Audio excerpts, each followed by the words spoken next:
지금 미국이 전 세계를 상대로 벌이고 있는 일, 솔직히 미쳐 보이죠? 그린란드를 사겠다고 덴마크를 협박하고, 베네수엘라에는 특수부대 투입을 지시하고, 노망난 거 아니냐, 이성을 잃은 거 아니냐, 다들 그렇게 생각하실 겁니다. 근데요, 이 세 지역을 지도에 펼쳐놓고 보면 소름 끼치는 공통점이 하나 보입니다. 전부 자원이에요. 희토류, 석유, 북극 항로. 미국이라는 거대한 주식회사가 지금 전 세계 에너지 패권을 집어 삼키려는 겁니다. 오늘 이 판을 낱낱이 해부해 드리겠습니다. 그린란드를 사겠다는 말이 처음 나왔을 때 전 세계가 비웃었습니다. 부동산 개발업자 출신이 또 땅 투기하려나 보다. 그렇게들 생각했죠. 근데 이게 웃을 일이 아니었어요. 그린란드 땅 속에 뭐가 묻혀 있는지 아십니까? 희토류입니다. 스마트폰 만들 때 필요하고, 전기차 배터리 만들 때 필요하고, 미사일 유도장치 만들 때도 반드시 들어가는 물질이에요. 이름은 생소한데 우리 일상 곳곳에 숨어 있는 핵심 자원인 거죠. 문제는 이 희토류 시장을 지금 중국이 거의 독점하고 있다는 겁니다. 전 세계 생산량의 60% 이상을 중국이 쥐고 있어요. 그래서 중국이 이걸 무기로 씁니다. 미국이랑 사이가 틀어지면 희토류 수출을 끊어버리겠다고 협박하는 거죠. 실제로 2010년에 일본이랑 센카쿠 열도 분쟁이 터졌을 때 중국이 진짜로 희토류 수출을 막아버렸거든요. 일본 전자업계가 그때 완전히 패닉에 빠졌습니다. 도요타, 소니, 파나소닉 할 것 없이 공장 가동이 멈출 위기에 처했어요. 미국은 이 광경을 똑똑히 지켜봤습니다. 남의 일이 아니었던 거예요. 그래서 그린란드인 겁니다. 그린란드에는 세계 최대 규모의 희토류가 묻혀 있는데 정작 주인인 덴마크는 개발할 기술도 자본도 의지도 없거든요. 미국 입장에서는 이걸 직접 개발해서 중국의 목줄을 끊어버리겠다는 계산인 거예요. 단순한 땅 욕심이 아닙니다. 미래 산업의 생명줄을 확보하려는 치밀한 경제전쟁의 첫 수였던 겁니다. 그린란드에는 희토류만 있는 게 아닙니다. 더 큰 게 있어요. 바로 북극 항로입니다. 지구가 점점 뜨거워지면서 북극의 얼음이 녹고 있잖아요. 이게 환경적으로는 재앙인데 물류업계에서는 완전히 다른 눈으로 봅니다. 왜냐하면 아시아에서 유럽으로 가는 새로운 뱃길이 열리고 있거든요. 지금까지는 부산에서 출발한 컨테이너선이 유럽에 가려면 말라카 해협 지나고 인도양 건너고 수에즈 운하 통과해야 했습니다. 거의 한 달이 걸리는 대장정이에요. 근데 북극 항로가 열리면 이 거리가 40%나 줄어듭니다. 시간도 돈도 엄청나게 아끼는 거죠. 물류회사 입장에서는 혁명이나 다름없어요. 중국은 이걸 진작에 알아챘습니다. 그래서 빙상 실크로드라는 거창한 이름까지 붙여가면서 북극권에 천문학적인 돈을 쏟아붓고 있어요. 그린란드에 공항 건설권을 따내려고 로비하고 아이슬란드에는 항만 투자를 제한하고 있거든요. 미국이 이걸 가만히 볼 리가 없죠. 중국이 북극을 장악하면 미래 물류의 대동맥을 빼앗기는 겁니다. 그래서 그린란드 매입이라는 초강수를 꺼낸 거예요. 역사를 보면 미국은 이런 투자를 해본 적이 있습니다. 1867년에 알래스카를 러시아한테서 샀을 때도 다들 얼음덩어리 사서 뭐 하냐고 비웃었거든요. 근데 결과는요? 석유가 터지고 군사 요충지가 됐습니다. 그린란드도 똑같은 도박인 겁니다. 사실 미국이 그린란드를 탐낸 건 이번이 처음이 아닙니다. 무려 150년 전부터 이 땅을 노려왔어요. 시작은 1867년이었습니다. 알래스카를 러시아한테서 사들인 직후 당시 국무장관이었던 윌리엄 슈워드가 덴마크에 제안을 넣었거든요. 그린란드랑 아이슬란드를 패키지로 팔라고요. 근데 덴마크가 거절했습니다. 이유가 좀 웃겨요. 남북전쟁 막 끝난 미국이 돈이 있겠냐, 수표가 부도날 것 같다 이랬던 거예요. 그렇게 첫 번째 시도는 무산됐습니다. 두 번째 기회는 제2차 세계대전 직후에 왔어요. 1946년 트루먼 대통령이 1억 달러를 제시하면서 다시 매입을 추진했습니다. 이번에는 명분이 확실했어요. 소련을 견제해야 한다는 거였죠. 냉전이 막 시작되던 시기였거든요.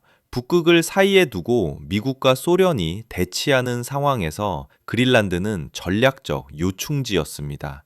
하지만 이번에도 덴마크는 팔지 않았어요. 대신 미국은 다른 걸 얻어냈습니다. 1951년에 방위협정을 체결해서 그린란드에 툴레 공군기지를 세운 거예요. 땅은 못 샀지만 군사적 사용권은 확보한 거죠.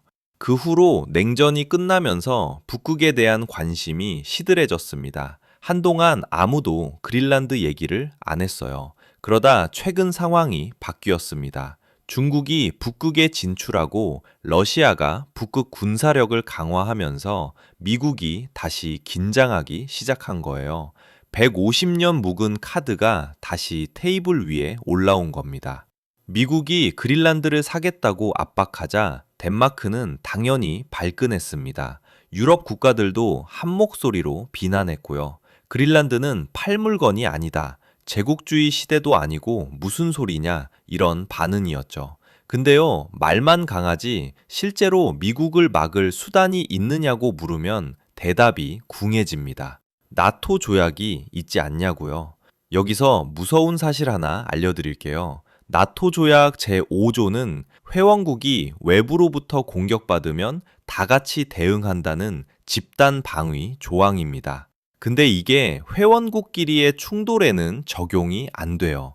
미국도 나토 회원국이고 덴마크도 나토 회원국이잖아요. 만약 미국이 그린란드를 강제로 점령한다고 해도 나토는 작동하지 않는 겁니다. 유럽연합의 리스본 조약도 마찬가지예요. 회원국이 공격받으면 지원한다고 되어 있지만 미국의 압도적인 군사력 앞에서 현실적으로 뭘 할 수 있겠습니까? 독일은 에너지를 러시아에 의존하다가 큰 코 다쳤고 군사력은 미국에 의존하고 있어요. 프랑스도 혼자서는 미국을 상대할 수 없고요. 게다가 미국이 관세 카드를 꺼내들면 유럽 경제가 휘청거립니다. 자동차 수출, 농산물 수출 다 막힐 수 있거든요.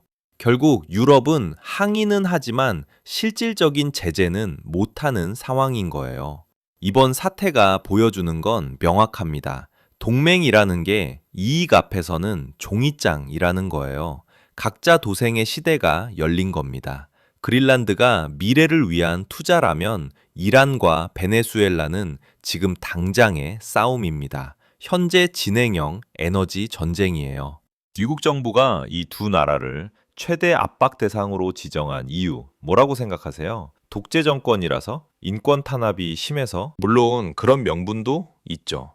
근데 진짜 이유는 따로 있습니다. 석유예요. 이란은 전 세계 원유 매장량 4위 국가입니다. 근데 이것보다 더 중요한 게 있어요. 호르무즈 해협을 쥐고 있다는 거예요. 이 좁은 바닷길로 전 세계 석유의 20%가 지나갑니다. 중동에서 생산되는 원유 대부분이 이 해협을 통과해야 해요. 이란이 여기를 막아버리면 국제 유가가 하루아침에 폭등합니다. 미국이 이란을 계속 압박하는 건 이 카드를 빼앗으려는 거예요. 베네수엘라는 더 노골적입니다. 이 나라가 세계 석유 매장량 1위라는 거 아셨어요? 사우디보다 많습니다. 근데 미국이 베네수엘라 국영 석유 기업을 제재해버렸어요. 수출을 못하게 막은 거죠.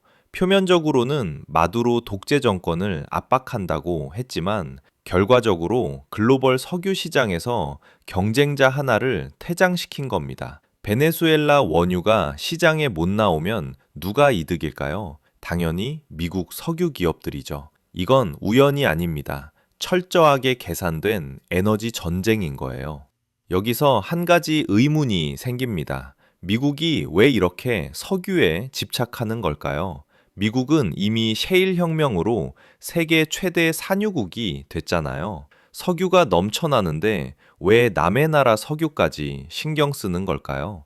여기에 비밀이 있습니다. 셰일 오일은 채굴 비용이 비싸요. 중동에서는 배럴당 10달러면 뽑을 수 있는 석유를 미국 셰일 업체들은 40달러에서 50달러를 들여야 합니다. 그래서 국제 유가가 30달러대로 떨어지면 미국 셰일 기업들은 적자가 나요. 2020년에 실제로 그런 일이 벌어졌습니다. 유가가 폭락하면서 미국 셰일 업체들이 줄줄이 파산했거든요. 미국 정부는 이 교훈을 뼈저리게 새겼습니다. 유가가 너무 떨어지면 안 된다는 걸요. 그래서 이란과 베네수엘라를 제재하는 겁니다. 이 두 나라의 원유가 시장에 풀리면 공급이 늘어나서 가격이 떨어지거든요. 수출을 막아버리면 공급이 줄어들고 유가는 일정 수준 이상을 유지하게 됩니다. 미국 셰일 기업들 입장에서는 황금알을 낳는 거위가 계속 살아있는 거예요. 재미있는 건 베네수엘라 원유의 특성입니다. 중진류라고 해서 끈적끈적한 종류인데 미국 멕시코만 정유 공장들이 이 중진류를 처리하도록 설계되어 있어요. 베네수엘라를 장악하면 원료 공급부터 정제까지 미국이 다 통제하게 되는 구조인 겁니다. 결국 경쟁자는 무릎 꿇리고 자기 기업은 배불리는 완벽한 시나리오죠.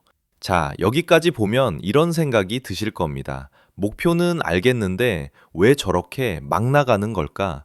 그린란드 사겠다고 덴마크 협박하고 베네수엘라에 특수부대 보내겠다고 하고 이란이랑은 전쟁도 불사하겠다고 하고 정상적인 외교가 아니잖아요. 근데 이게 전략입니다. 이름도 있어요. 미친 자 전략. 영어로는 매드맨 이론이라고 부릅니다. 원래 닉슨 대통령 시절에 쓰던 건데 핵심은 간단해요. 상대방에게 저 인간은 진짜 뭔 짓을 할지 모른다는 공포심을 심어주는 겁니다. 합리적인 사람과 협상할 때는 상대방의 행동을 예측할 수 있잖아요. 근데 미친 사람처럼 보이는 상대와는 어떨까요? 뭘 할지 모르니까 일단 한 발 물러서게 됩니다. 그게 노림수예요. 동시에 여러 전선을 건드리는 것도 계산된 행동입니다. 이란, 베네수엘라, 그린란드 문제를 한꺼번에 터트리면 상대국들이 미국의 진짜 의도를 파악하기 어려워져요. 어디가 진짜 목표인지 모르니까 방어가 분산되는 거죠. 여기에 앵커링 효과까지 더해집니다. 처음에 그린란드를 통째로 사겠다라는 터무니없는 조건을 던지는 거예요. 그러면 나중에 군사기지 확장만 하겠다고 하면 덴마크 입장에서는 차라리 낫다고 느끼게 되거든요. 협상의 기준점 자체를 자기한테 유리하게 끌어온 겁니다. 혼란은 연막이에요. 진짜 목표는 따로 챙기는 거죠. 이쯤에서 한 가지 더 짚어야 할 게 있습니다. 미국이 전 세계에 혼란을 일으키면 손해보는 건 미국 아니냐, 이렇게 생각하실 수 있거든요. 근데 현실은 정반대입니다. 세상이 불안해지면 미국이 돈을 법니다. 이게 달러의 마법이에요. 생각해 보세요. 중동에서 전쟁 위기가 터지면 투자자들은 뭘 할까요? 불안하니까 안전한 데로 돈을 옮기겠죠? 그 안전한 곳이 어딜까요? 미국입니다. 달러를 사고 미국 국채를 삽니다. 전 세계 자본이 미국으로 빨려 들어가는 블랙홀 효과가 발생하는 거예요. 지금 미국이 벌이는 지정학적 갈등들, 겉으로는 위험해 보이지만 결과적으로 달러 가치를 높이고 미국 자산의 매력을 끌어올립니다. 유럽이나 신흥국 경제가 흔들릴수록 상대적으로 미국은 더 안전해 보이거든요. 2022년 러시아가 우크라이나를 침공했을 때 무슨 일이 벌어졌는지 기억나세요? 유럽 경제는 에너지 위기로 휘청거렸는데 미국 달러는 20년 만에 최고치를 찍었습니다. 전쟁의 수혜자가 누구였는지 명확하게 보여주는 사례죠. 미국 우선주의라는 말, 그냥 구호가 아닙니다. 댕이든 뭐든 미국의 이익이 먼저라는 거예요. 그리고 역설적으로 세계가 혼란스러울수록 미국의 경제적 지배력은 더 강해집니다. 이건 우연이 아니라 설계된 구조인 거예요. 자, 그러면 우리는 어떻게 해야 할까요? 뉴스를 보면서 불안해하기만 할 게 아니라 돈의 흐름을 읽어야 합니다. 시나리오별로 나눠서 생각해 볼게요. 첫 번째 시나리오는 미국의 전략이 성공하는 겁니다. 그린란드 희토류 확보하고 이란과 베네수엘라 굴복시키고 에너지 패권까지 장악하는 거죠. 이렇게 되면 슈퍼달러 시대가 열립니다. 이 시나리오에서는 미국 자산에 올라타는 게 정답이에요. 구체적으로 어떤 종목이 뜰까요? 일단 셰일가스 기업들입니다. 경쟁자들이 사라지면 미국 에너지 기업들은 돈방석에 앉게 되거든요. 그 다음은 북극권 개발 관련 중장비 업체들이에요. 그린란드 희토류 채굴이 본격화되면 장비 수요가 폭발합니다. 희토류 채굴 기업들도 당연히 수혜주고요. 리쇼어링도 주목해야 합니다. 해외 공장들이 미국으로 돌아오는 정책이 강화되면 미국 내 인프라 기업, 건설 기업들 주가가 오를 수밖에 없어요. 방산주도 빼놓을 수 없습니다. 지정학적 긴장이 계속되면 동맹국들이 미국 무기를 더 사게 되거든요. 로키드 마틴, 레이시온 같은 기업들이죠. 이 시나리오에서 가장 중요한 건 달러 자산 비중을 높이는 겁니다. 원화로만 자산을 갖고 있으면 미국이 주도하는 호황에서 소외될 수 있어요. 달러에 올라타야 합니다. 두 번째 시나리오는 일이 꼬이는 겁니다. 이란이 끝까지 버티고 중국이 베네수엘라를 뒤에서 지원하고 덴마크가 유럽연합과 손잡고 저항하는 상황이에요. 협상이 결렬되고 자원전쟁이 장기화되면 시장에는 공포가 퍼집니다. 이때는 방어 전략이 필수예요. 가장 먼저 챙겨야 할 건 금입니다. 수천 년 동안 검증된 안전자산이에요. 화폐 가치가 흔들리고 국가 간 신뢰가 무너질 때 금은 배신하지 않거든요. 2008년 금융위기 때도 2020년 코로나 팬데믹 때도 금값은 치솟았습니다. 혼란의 시대에는 금이 방패가 됩니다.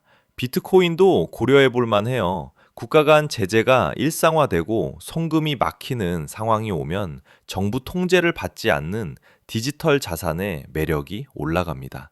물론 변동성이 크니까 전 재산을 넣으면 안 되고 포트폴리오의 일부로 가져가는 거죠. 그리고 반드시 현금을 확보해 두세요. 비중으로 치면 30% 이상이요. 왜냐하면 시장이 폭락할 때가 기회거든요. 우량주가 반값에 나올 때 현금이 없으면 구경만 해야 합니다. 변동성 지수에 투자하는 것도 방법이에요. 시장이 요동체수로 수익이 나는 구조니까요. 결국 어떤 시나리오가 오든 핵심은 똑같습니다. 자원의 흐름을 읽고 달러와 안전자산으로 분산하는 거예요. 그게 생존 비결입니다. 지금까지 본 미국의 행보, 미친 게 아닙니다. 그린란드로 미래 자원을 선점하고 이란과 베네수엘라로 현재 에너지 가격을 통제하는 거예요. 미국이라는 거대 기업의 가치를 극대화하려는 치밀한 패키지 전략인 겁니다. 동맹은 더 이상 믿을 게 못 됩니다. 유럽도 결국 미국 앞에서 무력했잖아요. 각자 도생의 시대가 열렸습니다. 우리도 정신 차려야 해요. 뉴스에 휘둘리지 말고 그 이면의 자원 지도를 읽어야 합니다. 감정적으로 반응하지 말고 돈이 어디로 흘러가는지를 봐야 해요. 달러, 금, 에너지, 방산, 혼돈의 시대를 버틸 무기는 정해져 있습니다.